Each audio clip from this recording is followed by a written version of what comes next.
आज प्रातः पतंजलि योगपीठ में चल रहे युवा भारत शिविर में परम पूज्य स्वामी रामदेव जी महाराज ने संपूर्ण देशवासियों को नव वर्ष की हार्दिक शुभकामनाएं दी। पूज्य स्वामी जी महाराज ने नव वर्ष की शुभ बेला में पतंजलि की आगामी योजनाओं की भी जानकारी दी। इस ख्रिस्ती नव वर्ष की आप सबको और 125 करोड़ हिंदुस्तानियों सहित 700 करोड़ की इस पूरी मानवीय आबादी को, समस्त प्राणियों को हमारी बहुत बहुत शुभकामनाएं। विश्व जनों को हमारी मंगल कामनाएं। सबका मंगल हो, सबका कल्याण हो, सब सत्य के पथ पर, धर्म के पथ पर, न्याय के पथ पर, योग अध्यात्म के पथ पर आगे बढ़ें। स्वभाव अध्यात्मम उच्यते। अध्यात्म हमारा, योग हमारा स्वभाव बन जाए और सबके जीवन में सब प्रकार की दिव्यता अवतरित हो जाए। दिव्य जीवन, दिव्य राष्ट्र और दिव्य विश्व, ऐसा हम अपने पुरुषार्थ से बनाएं। यही तो अपने जीवन का लक्ष्य है। बाकी तो जीवन की जो नितांत अपरिहार्य आवश्यकताएं हैं वो तो भगवान के विधान से हमें मिल ही जाती हैं, जो थोड़ा सा भी पुरुषार्थ करता है। नाहरम चिंतित प्राज्यो धर्मम एकम ही चिंतित आरहो आहारो ही मनुष्याणाम जन्मना सहजायते। तो अब इस नए वर्ष में हमने भी कुछ लक्ष्य तय किए हैं और उसमें जो अपने 5-7 बड़े प्रकल्प हैं, योग का हमने लक्ष्य ये तय किया है कि हर एक शहर में, हर एक तहसील में और हर एक बड़े गांव में अब योग की नियमित कक्षाएं लगेंगी और 1 लाख से अब 2 लाख की यात्रा हमें पूरी करनी है योग कक्षाओं की पूरे देश भर में।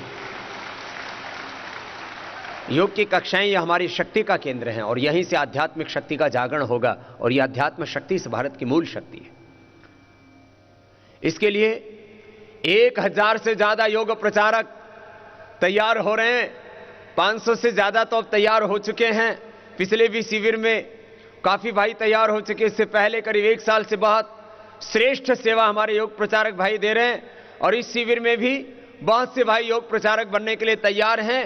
और यह भी प्रयोग पहली बार पतंजलि योग पीठ के द्वारा किया जा रहा है कि किसी गैर सरकारी क्षेत्र में 1000 से ज्यादा युवाओं को एक स्वावलंबन भी दिया जा रहा है और इस सात्विक पथ पर आगे बढ़ने के लिए वो बहुत बड़ा पुरुषार्थ कर रहे हैं। आप में से भी और कितने भाई बहन हैं जो अभी नए योग प्रचारक बनने के लिए प्रतिबद्ध हैं, तैयार हैं, संकल्पित हैं? जरा हाथ उठाना।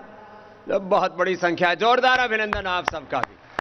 तो आंशिक सेवा तो सभी को देनी है, 2 घंटा तो योग सबको ही कराना है, लेकिन सुबह से शाम तक योगमय जीवन बन जाए तो फिर कितना अच्छा होगा कि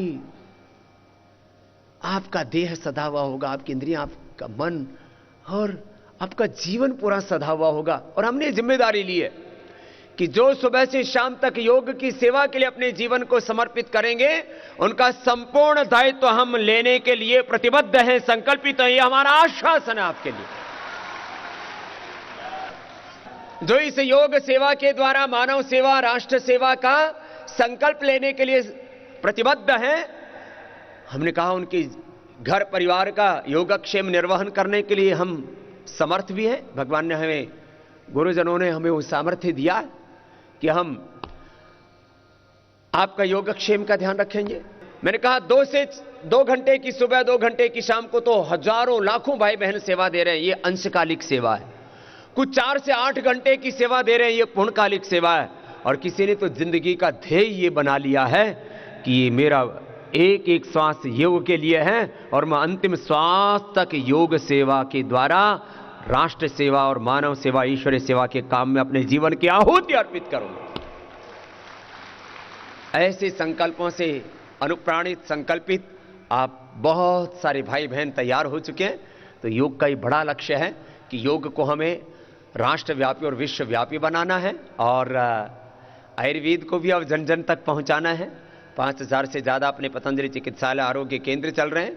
उसमें मार्च महीने तक करीब 250 वैद्यों की कमी थी, अभी 100 वैद्यों की ट्रेनिंग तो अभी चल रही है, 150 वैद्यों की और कमी रह जाएगी। मार्च महीने तक प्रत्येक चिकित्सालय और जो पतंजलि मेगा स्टोर हैं और बड़े आरोग्य केंद्र हैं, वहां सब जगह हमारे वैद्यों की उपलब्धता होगी। और आयुर्वेद के नाम पर भी बहुत ठगी, बहुत धोखा, विश्वासघात हो रहा है। और महर्षि सर्वश्रेष्ठ धन्वंतरी की ये पावनी परंपरा कहीं धूमिल हो रही है, उस पर कुठाराघात हो रहा है।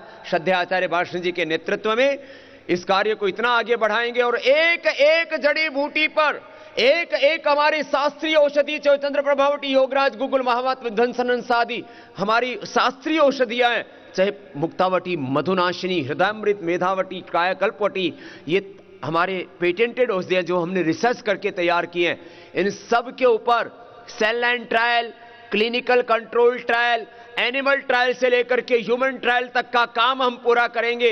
और जैसे एलोपैथी की मान्यता एक एविडेंस बेस्ड मेडिसिन के रूप में पूरी दुनिया में है, ऐसे ही आयुर्वेद की मान्यता पूरे विश्व में होगी।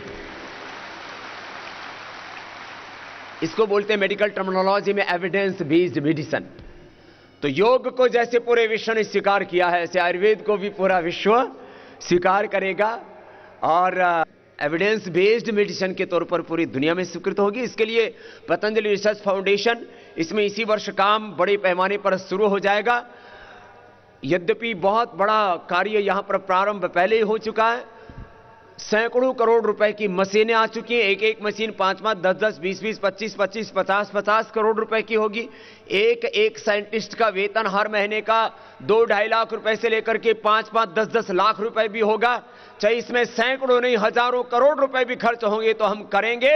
और इस ऋषियों की योग और आयुर्वेद की विद्या को, वैदिक साइंस को मॉडर्न साइंस के अकॉर्डिंग हम पूरा इसका एक पैरेलल पूरी साइंटिफिक स्टडी करते हुए इसको शीर्ष ऊंचाई पर लेकर के जाएंगे। योग आयुर्वेद के साथ साथ जड़ी बूटियों पर अनुसंधान के साथ साथ गाय पर भी अनुसंधान का कार्य अब इस 2017 में शुरू हो जाएगा। और जो गाय भारतीय नस्ल की 3 से 5 किलो दूध देती है, वो 25 से 50 किलो देसी नस्ल की दूध देने वाली गाय भी हम तैयार कर देंगे।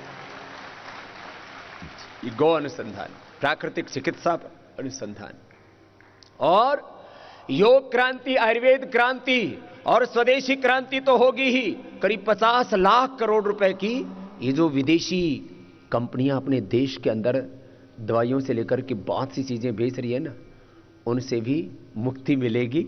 और ये विदेशी कंपनियों के आर्थिक गुलामी से देश मुक्त होगा और देश में आर्थिक आजादी का शंखनाद होगा। ये भी 2017 में अपने को करना है। अब आर्थिक आजादी लाएंगे, विदेशी कंपनियों की गुलामी से भी देश को मुक्ति दिलाएंगे, ये भी काम होना है। और योग क्रांति, आयुर्वेद क्रांति और स्वदेशी क्रांति के बाद शिक्षा के क्षेत्र में भी अपने को क्रांति करनी है। बहुत जल्दी अब भारतीय शिक्षा बोर्ड बन जाएगा और मैकाले की शिक्षा पद्धति के स्थान पर अब इस देश में स्वदेशी वैदिक शिक्षा का अब एक नया युग आएगा। बहुत जल्दी ही इसी वर्ष ये काम बहुत बड़े पैमाने पर शुरू हो जाएगा। हम कोसते रहते थे कि एक मैकाले आया और हमारी ऋषियों की शिक्षा पद्धति को उसने नष्ट भ्रष्ट कर दिया, तहस नहस कर दिया। अरे वो एक मैकाले था, हम तो 125 करोड़ हिंदुस्तानी हैं। अब हम पूरी ताकत से आगे बढ़ेंगे और इस देश में फिर से श्रेष्ठतम आधुनिक शिक्षा और श्रेष्ठतम वैदिक शिक्षा दोनों ही अपने बच्चों को देंगे। वो ज्ञान विज्ञान में भी सर्वोपरि होंगे और वो वैदिक शिक्षा में, अध्यात्म में भी शिखर पर होंगे। ऐसे चरित्रवान विद्यार्थी हम इस देश में तैयार करें। ये कार्य भारतीय शिक्षा बोर्ड के माध्यम से होगा। ये शिक्षा में एक अभिनव क्रांति होगी।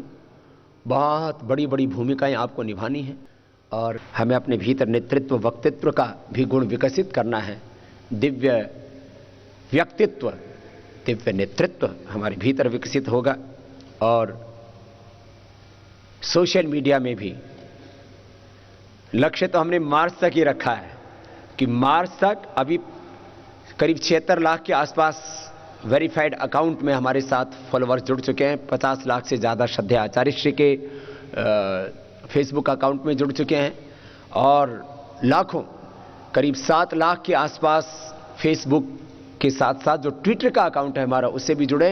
और युवा भारत को ये फेसबुक और ट्विटर का भी एक बहुत बड़ा अभियान चलाना है, क्योंकि बहुत सी आसुरी शक्तियां फेसबुक और ट्विटर का मिसयूज करके उसके ऊपर गलत पोस्टिंग कर करके योग, आयुर्वेद, स्वदेशी और वैदिक संस्कृति को, अपने भारतीय परंपराओं को बदनाम करने का भी कोशिश कर रहे हैं। तो उनको भी मुंह तोड़ जवाब भी आपको देना है और इस धर्म युद्ध में सत्य, धर्म और न्याय की प्रतिष्ठा आपको करनी है।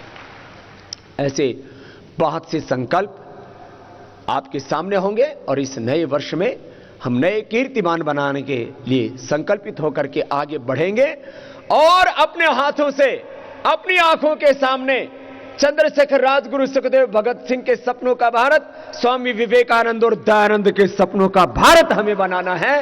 ये संकल्प हमें नए वर्ष में लेना है।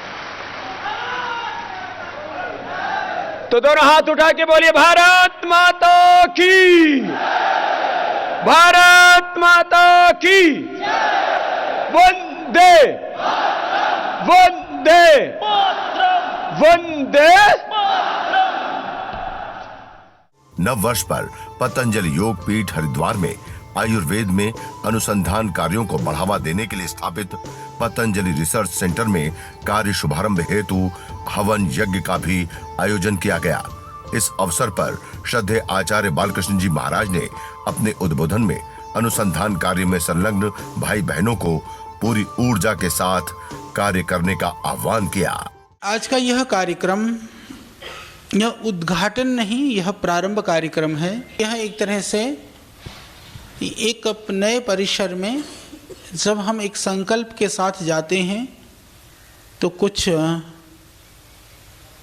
परमात्मा से प्रार्थना और कुछ अपने आप से वादा भी किया जाता है, क्योंकि हम दुनिया से तो बहुत वादे करते हैं और क्या क्या वादे करते हो और क्या निभाते हो तुम जानो, परंतु अपने आप से वादा करना सबसे कठिन होता है कि स्वयं एक लक्ष्य निश्चित करें, उस लक्ष्य को पूर्ण करने के लिए पूरी शक्ति लगा दें। जब काम हो जाता है तब लोग कहते हैं कि देखो उसने तो इतना बड़ा काम किया, वहाँ तो इतना बड़ा काम हुआ। पर काम होने से पहले सवेरा और सूर्योदय सबको दिखाई देता है, पर वो सूर्य के उदय होने से पहले कितने अंधेरे से गुजरा होगा, कितने खाइयाँ और पहाड़ियाँ उसने पार की होगी, ये बहुत कम लोगों को महसूस होता है। तो जो भी दिखाई देता है उसका परिणाम संकल्प है, उसका परिणाम सोच है। तो हमारा संकल्प दृढ़ होगा तो बहुत कुछ हम कर भी पाएंगे, और जो अभी दिख रहा है उसके पीछे भी संकल्प ही एकमात्र कारण है। तो आज और नए संकल्प के साथ में, क्योंकि आपके अंदर पुरुषार्थ की भावना है, इसीलिए मैंने सिर्फ जो अपने लेखन में लगे हुए भाई बहन हैं, मैंने उन लोगों को कहा, मैंने कहा सब लोग वो आ जाएं, बाकी किसी को, सिर्फ हमारे ब्रह्मचारी लोग हैं और किसी को बुलाया नहीं आज, क्योंकि यह तुम्हारे लिए एक तरह से यह संकल्प स्थली है, कार्यस्थली है ज़्यादा। हालांकि इतना भी ध्यान नहीं रहा, पहले से जो अनुसंधान में लगे हुए भाई बहन हैं उनको भी आज सूचना देना ध्यान नहीं रहा। तो इस तरह से यह क्षेत्र में जो भी तुम्हारे दोष थोड़े बहुत रहे हों तो उधर ही छोड़ के आ जाना, यहाँ लेकर के नहीं आना, और यहाँ पर और भी ऊर्जा के साथ में, पूरी दृढ़ता के साथ में आप लोग काम करें। हमारी यही इच्छा है, श्रद्धेय स्वामी जी की भी यह इच्छा है। मैं प्रारंभ से हमेशा कहता हूँ, देखो यदि हम अपने आप एक नया काम करने का संकल्प लेंगे तो हम एक वर्ष में 365 नए काम कर सकते हैं। वैसे आज ख्रिस्ती संवत का नया दिन भी है, नया वर्ष भी प्रारंभ हो रहा है, हमारा वाला आने वाला है। परंतु दुनिया जिन भी क्षेत्र में माना जाता है, नया वर्ष कब होता है? नया वर्ष तब होता है जब हम नया संकल्प ले लेते हैं। वही नया दिन भी होता है, नया पल भी होता है, और वही हमारे लिए नया जीवन भी बन जाता है। मरकर के पैदा होने वाले जीवन को सबने देखा है, परंतु प्रतिक्षण का रूपांतरण यदि हम महसूस कर सकें तो हमारे लिए प्रत्येक पल भी नया जीवन बन सकता है। तो इसके लिए हमको संकल्पबद्ध होना होगा, दृढ़ संकल्पी होना होगा। तो इतनी ही बात मैं कहना चाहता हूँ कि यहाँ से ये बहुत बड़ा कार्य है। अभी आप लोगों को शायद जिस काम को आप कर रहे हैं उसकी विशालता का, उसकी व्यापकता का, उसकी महत्ता का आपको कितना बोध है, पर मैं इतना कहना चाहता हूँ कि श्रद्धेय स्वामी जी के नेतृत्व में पतंजलि ने जब बहुत सारे विश्वस्तरीय नए मुकाम हासिल किए हैं, उनमें से एक जो हमारा कार्य है विश्व भेषज संहिता का, जो वर्ल्ड हर्बल इंसाइक्लोपीडिया के ऊपर जो हमारा काम चल रहा है, वह भी एक विश्वस्तरीय कार्य होने जा रहा है। इसी साथ साथ शास्त्र के विषय में जितने भी आयुर्वेद के ग्रंथ हैं, उन ग्रंथों का पुनर्लेखन के साथ साथ में नए ग्रंथों का सृजन, शास्त्रीय परंपरा में नए शास्त्रों का लेखन, वह सब काम भी यहाँ से हो रहा है। तीसरा कार्य, इस भूमि से जो ये सेटअप बनाया गया है, श्रद्धेय स्वामी जी के प्रेरणा से हमारा एक संकल्प है कि जिस तरह से एविडेंस मेडिसिन की बात आती है कि हम कहते हैं कि एलोपैथिक वो एविडेंस है, वो एविडेंस बेस्ड जो मेडिसिन है उसके अंदर उन्होंने सब तरह के ट्रायल्स किए हुए हैं, सब तरह के प्रयोग किए हुए हैं, पर आयुर्वेद में ऐसा नहीं है। तो इस तरह की बात जो है, जबकि आयुर्वेद सदियों पुरानी है, यदि हम उसको क्लिनिकल की बात करें तो जिस नुस्खे को यदि चंद्रप्रभावटी यदि आज मैं खा रहा हूँ तो आज से पहले करोड़ों करोड़ों लोगों ने वो चंद्रप्रभावटी का वो सेवन कर चुके हैं। तो इसलिए ऐसा नहीं कि क्लिनिकल बेस्ड जो बात कही जाती है वो चंद्रप्रभावटी सदियों से खाए जा रहे हैं और खा करके लाभ प्राप्त कर रहे हैं, तो वो एक स्वतः प्रमाण है अपने आप में। पर उस प्रमाण को हम परतः प्रमाण यानी कि सारे इक्विपमेंट, सिस्टम और मॉडर्न पैरामीटर्स के अकॉर्डिंगली भी हम एस्टेब्लिश करेंगे, ये हमारा संकल्प है। यह कार्य इस पतंजलि योगपीठ से होगा। और वह कार्य के लिए, क्योंकि जो मॉडर्न सिस्टम है, मैं एक बात और बताना चाहता हूँ, ये बने हुए परिसर बने हुए कई साल हो गया, ये आप लोगों के लिए भी, क्योंकि तुम सारे लोग लगभग मॉडर्न सिस्टम से पढ़े हुए लोग हो।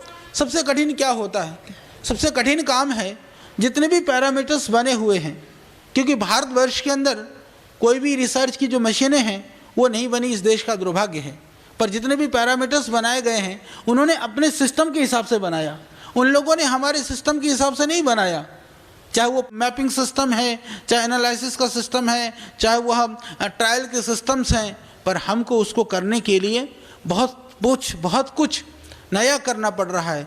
क्योंकि इस तरह का कार्य यदि सीधा सीधा सा उनके सिस्टम से यदि योग और आयुर्वेद को मापा जाता तो सारी दुनिया माप लेती, पर उस कार्य को भी हम करके दिखाएंगे। ये बड़ा कार्य होना है। तो मैं निवेदन कर रहा था कि यदि हम प्रत्येक दिन यदि हम एक छोटा सा भी कार्य नया कर लेते हैं तो हमारे लिए एक वर्ष में हम 365 काम कर सकते हैं। इसी तरह से मेरा एक आप लोगों से निवेदन है, जिस तरह से पहले उत्साह से शुरू में जुटे हुए थे, यदि प्रत्येक दिन तुम्हारा यदि 1 घंटा का भी अतिरिक्त समय को पूरी निष्ठा के साथ में यहाँ पर सेवा में आप लगाते हो तो हमारे लिए वो 100-150 घंटे हमको प्रतिदिन अतिरिक्त मिलेंगे।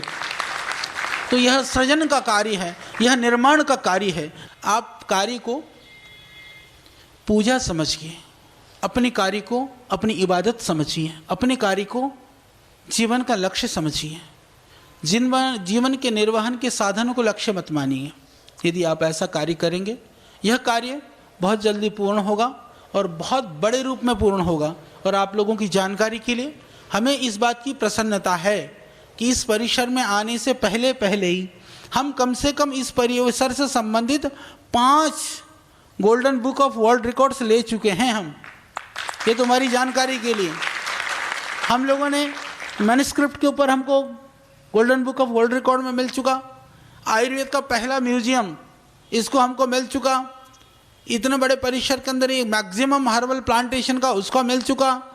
और इसके अतिरिक्त तो जो है और 2 और हैं, पेंटिंग्स जो ऊपर रख रखा है हम लोगों ने, क्योंकि इतने कैनवास के ऊपर पेंटिंग्स पर किसी ने बनाए ने कभी काम हुआ नहीं। करीबन अभी तक 18,000 कैनवास के ऊपर पेंटिंग्स तैयार हो चुके हैं। और हमारा लक्ष्य है कि लगभग हम लोग 30,000 पेंटिंग्स बनाएंगे, बाकी करीबन 30,000 के लगभग का लाइन ड्राइंग बनेगा।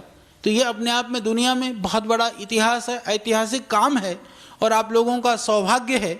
इस सौभाग्य को सौभाग्य बनाना ये आपकी जिम्मेदारी है कि इतनी बड़ी संस्थान में श्रद्धेय स्वामी जी के सानिध्य में, उनके नेतृत्व में, उनके आशीर्वाद के साथ में इतना बड़ा काम करने का मौका आपको मिला है। जो हमारा दायित्व है वो बहुत बड़ा दायित्व है, जो हमारी जिम्मेदारी है वो बहुत बड़ी जिम्मेदारी है। इस भाव से आप काम करेंगे तो आने वाले बहुत थोड़े समय में पूरी दुनिया के अंदर हम एक नई चीज़ स्थापित कर पाएंगे, और वह आदर्श, वह श्रेय आप सबको मिलेगा। बहुत बहुत धन्यवाद।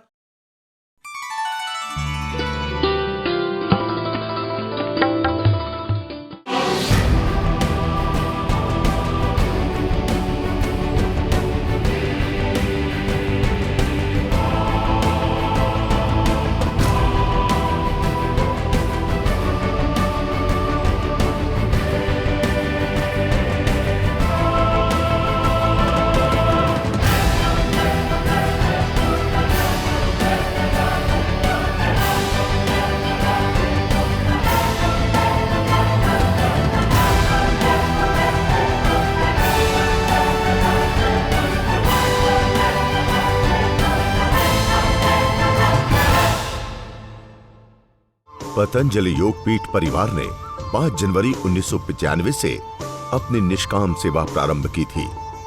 दिव्य योग मंदिर trust, Patanjali Yogpeeth trust, Patanjali research foundation, Patanjali ग्रामोद्योग न्यास एवं भारत स्वाभिमान ट्रस्ट, इन 5 ट्रस्टों के माध्यम से संस्थान योग, आयुर्वेद, स्वदेशी एवं वैदिक संस्कृति की निष्काम सेवा व साधना का कार्य निरंतर 22 वर्षों से कर रहा है। दिव्य योग मंदिर एवं पतंजलि संस्थान की सेवाओं के गौरवशाली 22 वर्ष पूर्ण हो चुके हैं। राष्ट्रव्यापी सेवा प्रकल्प एवं वैश्विक पटल पर शिक्षा, स्वास्थ्य, विषमुक्त व कुदरती खेती एवं स्वदेशी अर्थव्यवस्था को लेकर ऐतिहासिक कार्य संस्थान द्वारा किया गया है। योग, आयुर्वेद, स्वदेशी, वैदिक ज्ञान एवं स्वाभिमान का महातीर्थ है पतंजलि योगपीठ। भारतीय शिक्षा पद्धति, स्वदेशी चिकित्सा व्यवस्था, स्वदेशी अर्थव्यवस्था, कुदरती खेती, स्वदेशी उद्योग एवं ग्रामोद्योग के माध्यम से जिस स्वदेशी अर्थव्यवस्था की बात महात्मा गांधी करते थे, उसका एक आदर्श नमूना यहाँ खड़ा किया गया है। पतंजलि योगपीठ से प्रेरणा लेकर स्वदेशी से स्वावलंबी भारत बनाया जा सकता है तथा देश को सामाजिक, सांस्कृतिक व आर्थिक गुलामी से बचाया जा सकता है। हम अपने दर्शकों को 1 जनवरी से 5 जनवरी 2017 तक संस्थान के विभिन्न सेवा प्रकल्पों पर आधारित कार्यक्रम का प्रसारण कर रहे हैं। पहले हम आपको उस पवित्र महातीर्थ दिव्य योग मंदिर कनखल आश्रम लेकर चलेंगे, जहां से ये राष्ट्र अभियान प्रारंभ हुआ था। उसके बाद आपको हम पतंजलि योगपीठ स्थित विभिन्न सेवा प्रकल्पों से अवगत कराएंगे।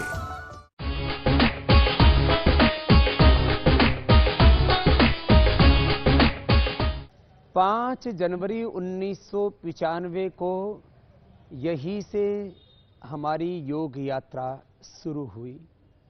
आज योग, आयुर्वेद, स्वदेशी और वैदिक संस्कृति का महातीर्थ बना है पतंजलि योगपीठ, और पूरे विश्व में योग को गौरव दिलाने के लिए महर्षि चरक, सुश्रुत, धन्वंतरी आदि ऋषियों की आयुर्वेद की परंपरा को विश्व पटल पर प्रतिष्ठापित करने के लिए स्वदेशी का जो आंदोलन पिछले 200 वर्षों से चल रहा था, लेकिन करीब करीब वो दम तोड़ चुका था।